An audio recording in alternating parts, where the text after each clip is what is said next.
नमस्कार दोस्तों और स्वागत है आप सभी का करंट अफेयर अपडेटेड के इस यूट्यूब चैनल पर, जहां पर आज हम डिस्कस करने वाले हैं 29 नवंबर 2021 के करंट अफेयर्स को। चलिए आज के लेक्चर की शुरुआत करते हैं। और आज जो सबसे पहले इंपॉर्टेंट आर्टिकल हमें डिस्कस करना है वो होने वाले हैं साइंस एंड टेक से रिलेटेड। शुरुआत करते हैं पहले आर्टिकल के साथ, जो कि है टुंड्रा सैटेलाइट सिस्टम के बारे में। क्या है ये टुंड्रा सैटेलाइट सिस्टम? तो सबसे पहले तो ये जो सैटेलाइट सिस्टम है इसे लॉन्च किया है रशिया ने। पहला इंपॉर्टेंट पॉइंट आपको यहां से याद रखना है कि ये जो सिस्टम है सैटेलाइट का, ये रशिया के द्वारा लॉन्च किया गया है। अगली बात, टुंड्रा सैटेलाइट सिस्टम है क्या, किस पर्पस के लिए इसको लॉन्च किया गया है? तो देखिए ये एक एंटी मिसाइल सिस्टम है। ठीक है, एंटी मिसाइल सिस्टम, जैसे कि आपने सुना होगा S-400 डिफेंस सिस्टम के बारे में। ठीक है, S-400 डिफेंस सिस्टम क्या है? तो S-400 डिफेंस सिस्टम ये भी एक एंटी मिसाइल सिस्टम है जो कि इंडिया ने परचेज किया है रशिया से। ठीक है, अगर पाकिस्तान, चाइना इंडिया के ऊपर फायर करते हैं, मिसाइल वगैरह का अटैक करते हैं, तो ये S-400 डिफेंस सिस्टम क्या होगा, ऑटोमेटिकली अलर्ट हो जाएगा और उन मिसाइल को काउंटर करने के लिए मिसाइल्स लॉन्च कर देगा। ठीक है, तो उसी प्रकार का कुछ ये सैटेलाइट सिस्टम है। क्या करता है, रशिया के ऊपर अगर कोई अटैक करेगा तो ये एक तरीके से early warning anti missile system के तौर पर ये काम करने वाला है टुंड्रा सैटेलाइट सिस्टम। ठीक है, चलिए यही हमें डिस्कस करना था और बाकी इंफॉर्मेशन इसके बारे में उतनी ज़्यादा इंपॉर्टेंट नहीं है। ठीक है, अगर इंडिया का सैटेलाइट होता तो हम इसे और ज़्यादा डिटेल से याद करते, लेकिन इंडिया का नहीं है, रशिया का है, तो इतनी इंफॉर्मेशन काफ़ी है इससे रिलेटेड। चलिए आगे बढ़ा जाए, डिस्कस करते हैं अगला इंपॉर्टेंट आर्टिकल। ये भी साइंस एंड टेक से रिलेटेड है। यहां पर हमें मल्टी सिस्टम इन्फ्लेमेटरी सिंड्रोम के बारे में पढ़ना है। ठीक है, ये सिंड्रोम है क्या और ये न्यूज में क्यों आया? देखिए सबसे पहले तो न्यूज में क्यों आया ये जान लेते हैं। तो रिसेंटली हुआ क्या है, वर्ल्ड हेल्थ ऑर्गेनाइजेशन इन्होंने क्या किया है, कुछ गाइडलाइंस इशू की हैं ताकि मल्टी सिस्टम इन्फ्लेमेटरी सिंड्रोम को रोका जा सके। और जो बच्चे इससे, खास करके चाइल्ड्स को अटैक कर रहा है ये सिंड्रोम्स, तो उन बच्चों को ट्रीट किया जा सके, उससे रिलेटेड कुछ गाइडलाइंस रिलीज की गई हैं। ठीक है, अब ये multi system inflammatory system syndrome है क्या और ये बच्चों को क्यों टारगेट कर रहा है? देखिए हो क्या रहा है, ऐसे चिल्ड्रंस, ऐसे बच्चे जो कि एक्सपोज हुए थे कोविड 19 इन्फेक्शन, यानी कि ऐसे बच्चे जिन्हें कोविड 19 इन्फेक्शन हुआ था वो क्या हुए, वो रिकवर कर गए। ठीक है, मतलब यानी कि उनका कोविड जो है वो खत्म हो गया, वो ठीक हो गए कोविड से। लेकिन उसके बाद क्या हुआ, उनमें मल्टी सिस्टम इन्फ्लेमेटरी सिंड्रोम देखने को मिला, यानी कि उनकी बॉडी में इन्फ्लेशन होने लगे। इन्फ्लेशन में बहुत सारी चीजें आ सकती है, जैसे कि फॉर एग्जाम्पल कोई बॉडी पार्ट उनका क्या करने लगा, फूलने लगा, जरूरत से ज्यादा उसका साइज इंक्रीज होने लगा। ठीक है, उन्हें हो सकता है कि छाले होने लगे, अल्सर होने लगा हो, या उनकी स्किन का कलर जो है वो इस तरह से आप देख सकते हैं रेडिश हो गया हो। ठीक है, या फिर हार्ट, लंग्स, इन ऑर्गन्स की ग्रोथ होने लगी हो। ठीक है, इस प्रकार के जो सिंड्रोम्स होते हैं उन्हें हम मल्टी सिस्टम इन्फ्लेमेटरी सिंड्रोम्स बोलते हैं।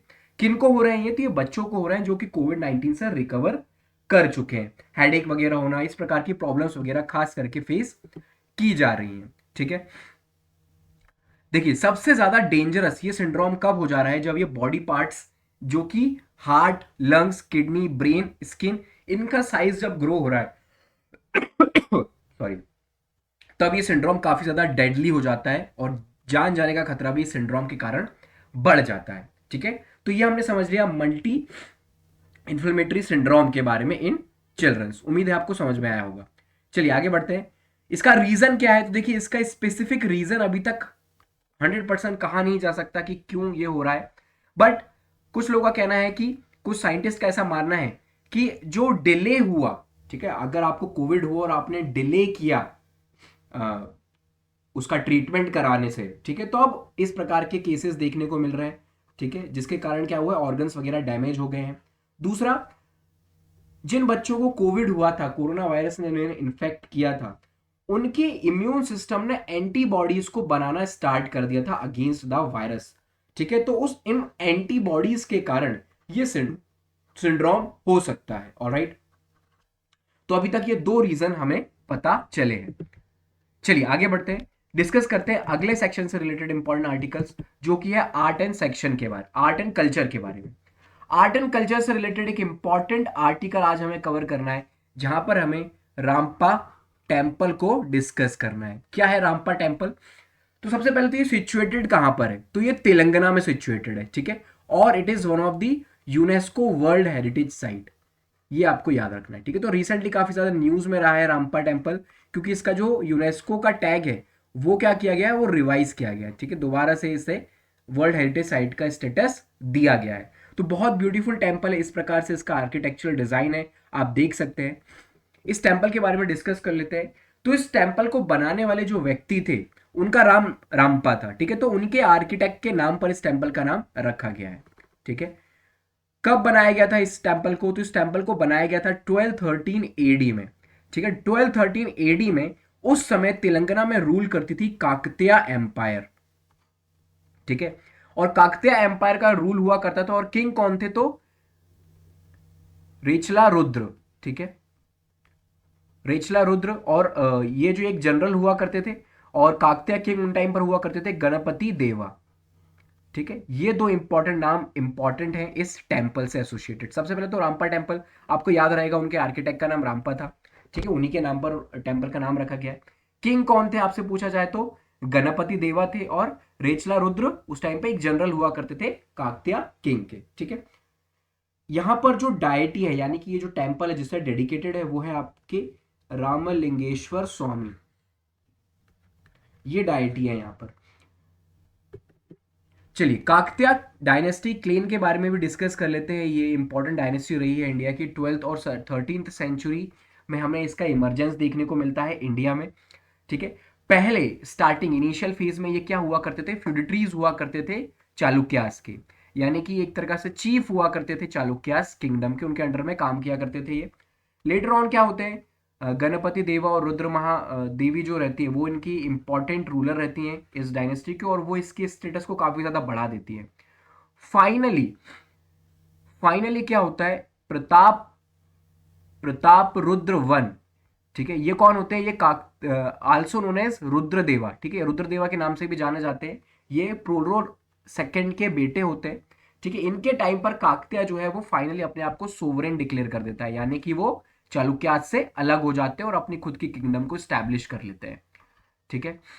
इन्हीं के टाइम पर, प्रताप रुद्र के टाइम पर ही तेलुगु लैंग्वेज की शुरुआत हो जाती है, uses of Telugu language inscription वगैरह बनना स्टार्ट हो जाते हैं, ठीक है। इनकी कैपिटल कहां पर हुआ करती थी? तो जो वारंगल है वहां पर इनकी कैपिटल सिचुएटेड थी, ठीक है। इसके अलावा एक और इनकी कैपिटल हुआ करती थी हना हनामा कोंडा, ठीक है। ये फर्स्ट कैपिटल थी काकतियास की। लेटर ऑन वारंगल जो है वो इनकी कैपिटल बन जाती है, ओके। एक पॉइंट और याद रखना है, मार्को पोलो, ठीक है, जब इंडिया को विजिट करते हैं, इटालियन ट्रेवलर होते हैं मार्को पोलो, ठीक है, तो वो काकतिया किंगडम में भी विजिट करते हैं during the time of Rudrama Devi, ठीक है। तो ये भी एक इंपॉर्टेंट पॉइंट है। यहाँ पर मार्को पोलो जो है इंपॉर्टेंट अपने नोट्स वगैरह बनाते हैं यहाँ के काकतिया किंगडम के बारे में, तो उनकी एडमिनिस्ट्रेटिव स्टाइल क्या हुआ करती थी, ठीक है, उन सब के बारे में इंफॉर्मेशन हमें मार्को पोलो के नोट से मिलती है। आर्किटेक्चर की बात करें तो बहुत इंपॉर्टेंट कंट्रीब्यूशन रहा है काकतिया डायनेस्टी का। रामपा टेम्पल के बारे में हमने डिस्कस कर लिया है, और भी इंपॉर्टेंट आर्किटेक्चरल वर्क हुआ है इनके टाइम पर। फॉर एग्जाम्पल थोरानम के नाम से, काकतिया थोरानम, ठीक है, एक आर्क है यहां पर आप देख सकते हैं, ये जो है ये है काकतिया थोरानम, ठीक है, एक आर्क बना हुआ है, ये भी काकतिया डायनेस्टी के टाइम पर बनता है। और ये जो दूसरी इमेज आपको दिखाई दे रही है ये है टेम्पल ऑफ 1000 पिलर टेम्पल, ठीक है, इसमें 1000 पिलर्स वगैरह का यूज किया गया है इसे बनाने के लिए, ठीक। चलिए इसके अलावा एक लेक भी है जिसको आपको याद रखना है, पखाल लेक, जो कि वरंगल में है, इसे गणपति देवा ने बनाया था, ठीक है। और जो कोहिनूर डायमंड है वो भी काकतिया के टाइम पीरियड पर ही माइन किया गया था। फर्स्ट टाइम अगर हमें इसका बारे में इंफॉर्मेशन मिलती है तो काकतिया डायनेस्टी के ज्वेलरी सेट में ये हुआ करता था। चलिए आगे बढ़ते हैं, अगले सेक्शन से रिलेटेड आर्टिकल डिस्कस कर लेते हैं, जहां पर हमें इकोनॉमी से रिलेटेड आर्टिकल्स को कवर करना है, ठीक है। तो इकोनॉमी में एक इंपॉर्टेंट आर्टिकल हमें आज कवर करना है, जहां पर हमें के शेप रिकवरी के बारे में जानकारी मिलेगी, ठीक है। तो रिसेंटली क्या है, कोविड के कारण आपको पता होगा इंडिया और वर्ल्ड की जो इकोनॉमी है एक मेजर सेटबैक मिलता है इन्हें। कोविड के कारण क्या होता है, इंडिया की इकोनॉमी भी डाउनफॉल होती है और वर्ल्ड की इकोनॉमी में हमें एक डाउनफॉल देखने को मिलता है, ठीक है। लॉकडाउन लगा रहा, इकोनॉमिक एक्टिविटी ज़्यादा हुई नहीं, तो वो सारे सिनेरियोज अराइज हो गए। अब लॉकडाउन खुलने के बाद क्या हो रहा है, एक के शेप रिकवरी देखने को मिल रही है, ठीक है, इकोनॉमी में। के शेप रिकवरी होती क्या है, तो देखिए के शेप रिकवरी हम उसे कहते हैं जब एक ही कंट्री में अलग अलग सेक्शन के लोगों की अलग अलग रेट से रिकवरी होती है। यानी कि आप यहां पर डायग्राम में समझ सकते हैं, जो लोग प्रोफेशनल्स हैं, जो लोग वेल्दी हैं, उनकी रिकवरी तो पॉजिटिव में है, ठीक है, ऊपर की तरफ जा रहे हैं, कंटिन्यूसली रिकवरी हो रही है उनकी। वहीं कुछ लोग ऐसे भी हैं जिनकी रिकवरी क्या हो रही है, बिल्कुल भी नहीं हो रही है, और वो डाउनवर्ड मूव कर रहे हैं, यानी कि कंटिन्यूसली फॉल हो रहे हैं, ठीक है। तो इसे हम क्या बोलते हैं, के शेप रिकवरी के नाम से जाना जाता है ये। जब एक ही कंट्री में अलग अलग सेक्शन की जो रिकवरी रेट है वो डिफरेंट होती है, ठीक है, एक ही रेट से वो रिकवर नहीं करते हैं, ठीक है। तो इस पिरामिड के जो टॉप पर है, यानी कि जिनकी रिकवरी अच्छी हो रही है, ठीक है, तो उसके पीछे वजह की उसके पीछे का रीजन क्या है, तो सबसे पहले देखिए उसके पीछे रीजन हो सकता है उनकी सेविंग्स। जब कोविड का टाइम पीरियड स्टार्ट हुआ तो उन्होंने सेविंग वगैरह अच्छी की है, फालतू के खर्चे नहीं किए हैं, अच्छी जगह पर इन्वेस्टमेंट किया है, तो अब उन्हें उनका बेनिफिट मिल रहा है और वो रिकवर कर रहे हैं, ठीक है। वहीं दूसरी तरफ जो बॉटम में जा रहे हैं, तो उसके पीछे रीजन बताया जा रहा है परमानेंट लॉस ऑफ जॉब, ठीक है। क्या हुआ, कोविड के टाइम पर बहुत सारे लोगों की जॉब चली गई, ठीक है। तो ये जो डाउनफॉल हो रहा है वो उसके पीछे का रीजन, मेन रीजन क्या है, जॉब का चला जाना, ठीक। क्या किया जा सकता है इस सिनेरियोज में, तो हमें क्या करना होगा, इकोनॉमिक पॉलिसीज को और बेहतर करना होगा।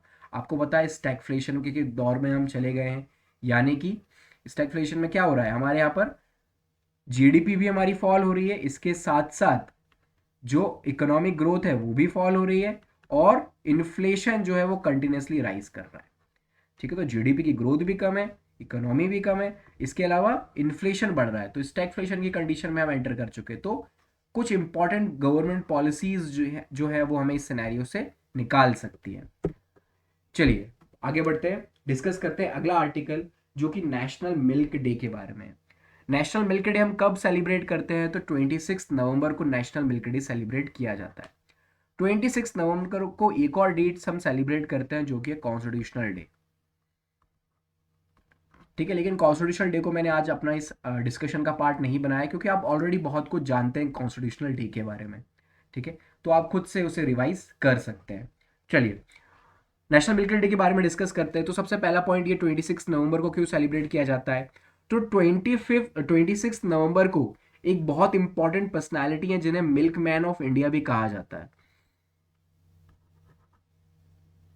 ठीक है। क्या नाम है उनका, वर्गीस कुरियन, ठीक है। तो वर्गीस कुरियन का बर्थडे है 26 नवंबर को, तो उन्हीं के बर्थडे के टाइम पर इस डे को सेलिब्रेट किया जाता है। कौन सी मिनिस्ट्री सेलिब्रेट कर रही है, तो ministry of animal husbandry and dairy, not so much important. चलिए ये जो हम सेलिब्रेट कर रहे हैं 2021 में, इनकी 100th एनिवर्सरी है ना, 100th बर्थ एनिवर्सरी है डॉक्टर कुरियन की। डॉक्टर वर्गीस कुरियन इतनी इंपॉर्टेंट पर्सनालिटी क्यों है, तो इन्होंने क्या किया ना, एक रेवोल्यूशन लेके आए ये इंडिया इंडिया में, ठीक है।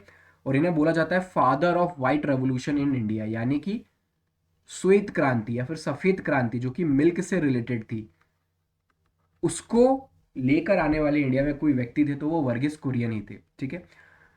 इन्होंने इस पूरे मिशन को ऑपरेशन फ्लड नाम दिया था, यानी कि इंडिया में मिल्क प्रोडक्शन को इंक्रीज करने का जिम्मा जो था वो इन्हीं के ऊपर था, और इन्होंने इसे ऑपरेशन फ्लड नाम दिया, और ये इसमें सक्सेसफुल साबित भी हुए, ठीक है। एक बहुत इंपॉर्टेंट ब्रांड है अमूल, जो अमूल मिल्क है, उस ब्रांड के स्टैब्लिशमेंट में एक इंपॉर्टेंट रोल इन्होंने प्ले किया, और इन्हीं के एफर्ट्स थे कि 1998 में इंडिया वर्ल्ड के लार्जेस्ट प्रोड्यूसर बन जाता है मिल्क का, सरपासिंग यूएसए, ठीक। तो बहुत इंपॉर्टेंट रोल इनका इनका रहा है वर्गीस कुरियन का। इन्हें अवार्ड भी दिए गए हैं, बहुत सारे इंटरनेशनल अवार्ड इन्हें मिले हैं, रेमन मैग्सेसे अवार्ड, ठीक है, Krishi Ratna award, world food prize award, इसके अलावा पद्मश्री, पद्म भूषण, पद्म विभूषण, इन सारे अवार्ड से इन्हें सम्मानित किया गया है। ऑपरेशन फ्लड के बारे में जान लेते हैं। तो ऑपरेशन फ्लड जैसा कि मैंने आपको बताया, मकसद क्या था इसका, इंक्रीज करना मिल्क प्रोडक्शन को, ठीक। कब लॉन्च किया गया था, तो 13 जनवरी 1970 को इसे लॉन्च किया गया था, and it was the world's largest daily development programme, ठीक। चलिए गाइज ये थे आज के हमारे सभी इंपॉर्टेंट आर्टिकल्स का डिस्कशन। उम्मीद है आपको ये लेक्चर पसंद आया होगा। If like this video please hit the like button, subscribe our channel. Thank you so much for the discussion. Have a good day.